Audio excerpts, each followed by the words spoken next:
গত 2 দিন ধরে ছাত্রদল এবং ছাত্র শিবিরের ভিতরে দেশের বিভিন্ন শিক্ষা প্রতিষ্ঠানে একের পর এক সংঘর্ষ ঘটেই যাচ্ছে। এটা শুরু হয়েছে চট্টগ্রাম সরকারি সিটি কলেজ থেকে, আর এর ঢেউ ছড়িয়ে পড়েছে দেশের বিভিন্ন প্রতিষ্ঠানে।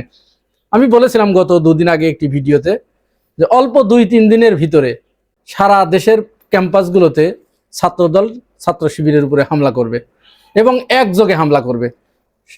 ক্যাম্পাসগুলোতে একটা অস্থিতিশীল পরিবেশ তৈরি করবে এবং এইটার মাধ্যমে ছাত্র শিবিরকে তারা এখান থেকে হটিয়ে নিজেরা ওই ক্যাম্পাস দখলে নেবার একটা পাঁয়তারা শুরু করেছে। এইটা আমি বানিয়ে বলছি না, এর পিছনে লজিক আছে এবং একটা প্রমাণ সহ আমি আপনাদেরকে বলবো। তার আগে এই গ্যাঞ্জামের ভিতরেই ছাত্রদল কিন্তু ছাত্র শিবিরের জন্য বিরাট একটা উপকার করে গেছে। দীর্ঘদিনের বয়ে বেড়ানো একটা কলঙ্কের কালিমা মুছে দিয়েছে। এখন ছাত্র শিবিরের উচিত এর জন্য ছাত্রদলকে ধন্যবাদ দেয়া। অবশ্য ধন্যবাদ তারা দিচ্ছে, কিভাবে দিচ্ছে সেটি আমি আপনাদেরকে দেখাবো। তার আগে ছাত্রদল কি ভালো কাজটা করে দিল শিবিরের জন্য এটা জানার দরকার। এইটাই আগে বলি, তারপরে অন্যগুলো বলি। 1986 সালের দিকে রাজশাহী বিশ্ববিদ্যালয়ে ছাত্র ইউনিয়ন, ছাত্র মৈত্রী, জাসদ এরা মিলে ছাত্র শিবিরের উপরে একযোগে হামলে পড়ে এবং ওইখানে ছাত্র শিবিরকে তারা এমন মারধর করে, এটা বিরাট ইতিহাস। একটা পর্যায়ে শিবিরের কিছু ছেলেপেলেকে তারা ধারালো অস্ত্র দিয়ে বিভিন্ন জায়গায় কুপিয়ে তাদেরকে জখম করে।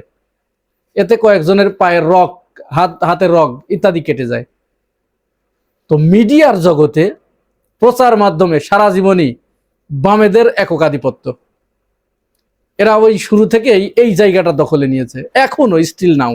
এখনো এই যে কয়েকদিন আগে দেখলেন না, রাশেদ প্রধান তারেক রহমানকে কুলাঙ্গার বললেন, যদিও আমরা এটা সমর্থন করি না। রাশেদ প্রধানও ক্ষমা চেয়েছে। এর জন্য ছাত্র দলের বা যুব দলের, স্বেচ্ছাসেবক দলের, বিএনপির নেতাকর্মীরা রাশেদ প্রধানের বাড়ির উপরে গিয়ে তার বাড়িতে মব সৃষ্টি করেছে। তার বাড়িতে জুতা নিক্ষেপ করেছে, ঢিল ছুঁড়েছে, তার বাড়ির সামনে পুকুর কেটে দিয়েছে, রাস্তা কেটে দিয়েছে ইত্যাদি মব সৃষ্টি করেছে। কিন্তু তার চেয়েও দিলীপ রায়, বিপ্লবী ছাত্র মৈত্রীর কেন্দ্রীয় সভাপতি, তিনি তারেক রহমানকে নিয়ে তার চেয়ে কয়েক হাজার গুণ জঘন্যতম কুরুচিপূর্ণ মন্তব্য করেছেন, যা মানুষের ভাষায় বলা যায় না। দেখেছেন বিএনপি বা তার অঙ্গ সংগঠন এই ব্যাপারে কোন রকম একটা বিবৃতি দিতে, একটা কথা বলতে? এটা বলবে না, কারণ বলার সাথে সাথে মিডিয়াগুলো বিএনপির বিপক্ষে চলে যাবে, সমস্ত মিডিয়াগুলো।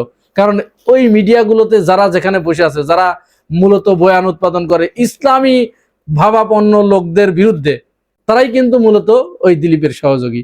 যার কারণে দিলীপের ক্ষেত্রে তারাও নিশ্চুপ, আর বিএনপিকে হয়তো ওইভাবেই একটা ইঙ্গিত দিয়েছে যে চুপ, কোনো কথা বলা যাবে না, রাশেদ প্রধানকে নিয়ে আছো, রাশেদ প্রধানকে নিয়েই থাকো। যাই হোক, ওই সময় কিন্তু রাজশাহী বিশ্ববিদ্যালয় শিবিরের 6 জন নেতাকে হত্যা করা হয়, শহীদ করা হয়।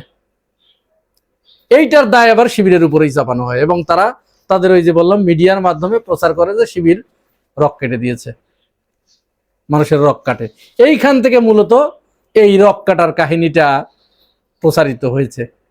আমরাও ছোটবেলায় শিবির পেলেই তাদের কাছে এই প্রশ্ন করতাম, ভাই ছাত্র শিবির রক কাটে কেন?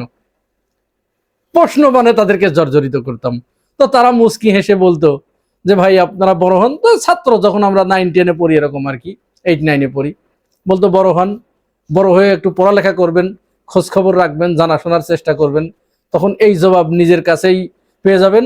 আর আপাতত শুধু এতটুকু শুনে রাখেন যে ছাত্র শিবির কোনোদিন কারো পায়ের রক কাটা তো দূরের কথা, কারো উপরে কোপানো এই জাতীয় কাজও ছাত্র শিবির করে না। এগুলো বলতো তারা আমাদেরকে। তো এখন যখন একটু দেখি, চারিদিকে খোঁজ খবর রাখার চেষ্টা করি, বড় হয়ে দেখি যে আসলেই ঘটনা তো অনেকাংশেই সত্য, পুরাপুরি সত্য না হলেও অনেকাংশেই সত্য।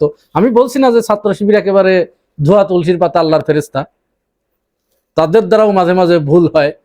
তবে যে পরিমাণ অপপ্রচার তাদের বিরুদ্ধে চালানো হয়, যে পরিমাণ প্রপাগান্ডা তাদের বিরুদ্ধে চাপানো হয়, যেভাবে তাদেরকে দানব রূপে উপস্থাপন করা হয়, বাস্তবিক অর্থে তারা ঠিক সেই পরিমাণেই ভালো। এটাই বাস্তবতা। তো এই যে দীর্ঘদিন ধরে ছাত্র শিবিরের উপরে এই অপবাদ যে রক কাটে ইদানিং 12 তারিখের পরে 12ই ফেব্রুয়ারির পরে এটি আরো জোরে সোরে শুরু করেছিল। তো এই যে এত অপপ্রচার শিবিরের বিরুদ্ধে, এর চূড়ান্ত একটা ফায়সালা টেনে দিলেন, একটা ইতি টেনে দিলেন চট্টগ্রামের এই সরকারি সিটি কলেজের ছাত্রদল ছাত্র শিবিরের ভিতরের এই সংঘর্ষ। একটা ইতি টেনে দিয়েছে এখানে। কে ইতি টেনে দিল? ইতি যে ব্যক্তি টেনে দিল তার নাম ওমর ফারুক। তো ছেলেটা একেবারে প্রকাশ্যে কলম, বিশাল বড় কলম হাতে করে ঘুরে বেড়াচ্ছে এবং সেই একটা কোপ দিয়ে ছাত্র শিবিরের এক কর্মীর পায়ের রক কেটে দিয়েছে। একেবারে গোড়ালি থেকে রক কেটে আলাদা করে ফেলেছে।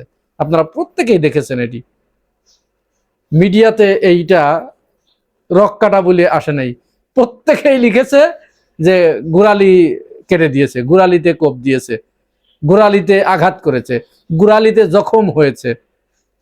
ঠিক এই কাজটা যদি শিবির করত তাহলে কি ডিজাস্টারটা করতে, এবার একটু চিন্তা করুন তো। সারা পৃথিবীতে তারা এটা প্রচার করতো যে শিবির এই যে রক কাটে, এই যে রক কাটে। শিবিরও জানে যে তারা এই কাজ করলে পরে তাদেরকে এইভাবে ডিজাস্টার করা হবে, যার কারণে আসলে তারা ওই ওই কাজে যায় না। তাতেই প্রচার করলো যে যে কোপ মারলো সে ছাত্র শিবির করে। আগে ছাত্রলীগ করতো, এখন জামাত ইসলাম করে, প্রচার করলো। এবং ফারাবি হাফিজের সাথে টক শোতে এসে ছাত্র দলের এক নেতা, ঠিক এটাই তো, ভরাত তো ওখানে একেবারে বললো যে ভাই আপনি এটা কি বলেন, এই যে সে তো ছাত্র দলের যুগ্ম সদস্য সচিব ওমর ফারুক, আপনি সে আওয়ামী লীগ করতো এখন জামাত করে, এই তথ্য কোথায় পেলেন? এইভাবে মানে চোখে মুখে মিছা কথা বলে, মুহূর্তের ভিতরে উল্টায় ফেলে।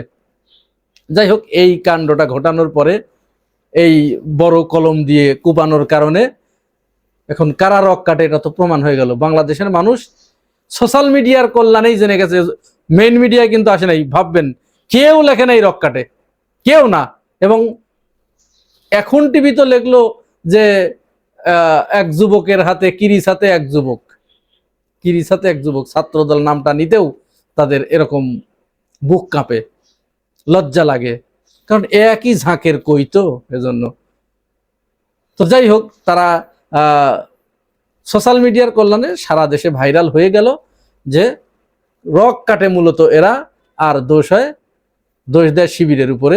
ওই ছেলে, ওই ওমর ফারুক আবার কি বলছে, শিবির আমার উপরে হামলা চালাতে আসছিল, আর তারপরে আমি যখন ধাওয়া করছি ওরা পালায়ে চলে যাচ্ছিল, এটা ফেলে আমি এটা তুলে পুলিশের হাতে দিতে যাচ্ছিলাম, তখন কেউ একজন ছবি তুলে আমাকে এরকম হেনস্থা করার চেষ্টা করছে।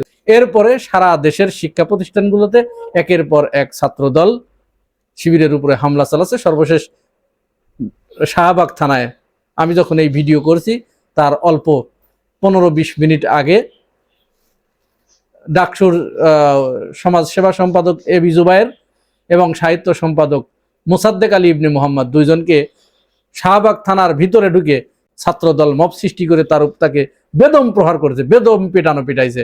এবং আপনারা লিখে রাখতে পারেন, এটা আগামী 2-3 দিনের ভিতরে বাংলাদেশের সমস্ত শিক্ষা প্রতিষ্ঠানগুলোতে, ক্যাম্পাসগুলোতে তারা এইভাবে হামলা চালাবে, একের পর এক তারা উপর্যুপরি হামলা চালাবে। কেন চালাবে এই ব্যাপারে তাদের উপর থেকে নির্দেশনা আছে। কারণ 2001 সালে যখন তারা ক্ষমতায় আসলো, 2003-4 সালেও দেশের বিশ্ববিদ্যালয়ে তখনও গ্যাঞ্জাম শুরু হয় নাই, ছাত্রদল ছাত্র শিবির। তা আমার এক বন্ধু ছিল, আমরা সহপাঠী আর কি, একসাথে আমরা ক্লাস করতাম, ও ছাত্রদল করতো। হঠাৎ করে বিশ্ববিদ্যালয়ে মারামারি শুরু হয়ে গেল।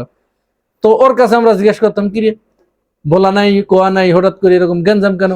ক্যাম্পাস তো ভালোই চলছিল।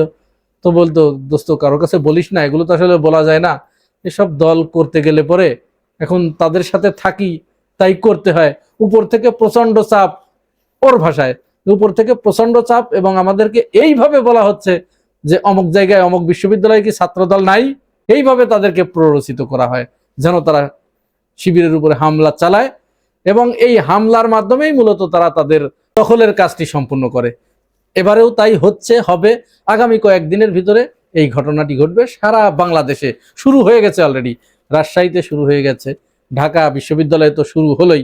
ছাত্র দলের সভাপতি রাকিবের কথায় এটির ইঙ্গিত পাওয়া গেছে যে আমরা আর সহ্য করা হবে না, বাংলাদেশের শিক্ষা প্রতিষ্ঠানগুলো যে এই গুপ্ত যারা এরা যে দখল করে রেখেছে এদের হাত থেকে এটা মুক্ত করতেই হবে। তার মানে বুঝতেই পারছেন, ইঙ্গিত দিয়ে দিয়েছে সব জায়গায় তারা হামলা চালাবে। পাবনাতে আজকেও হামলা করেছে, হ্যাঁ, রাজশাহী বিশ্ববিদ্যালয়ে হামলা করেছে, বিভিন্ন জায়গায় অলরেডি হয়েছে, এটা হতেই থাকবে। প্রিয় ভাই ও বোনেরা, আপনাদের কাছে কি মনে হয়? আসলে কি আমি যেটা বললাম সেটা ঘটবে এরকম মনে করেন? জানাবেন মন্তব্যের ঘরে। আর আপনারা যদি আমার এই চ্যানেলে নতুন হয়ে থাকেন তাহলে পাশে থাকবেন চ্যানেলটি সাবস্ক্রাইব করে। আজ এ পর্যন্তই, ভালো থাকবেন, আল্লাহ হাফেজ।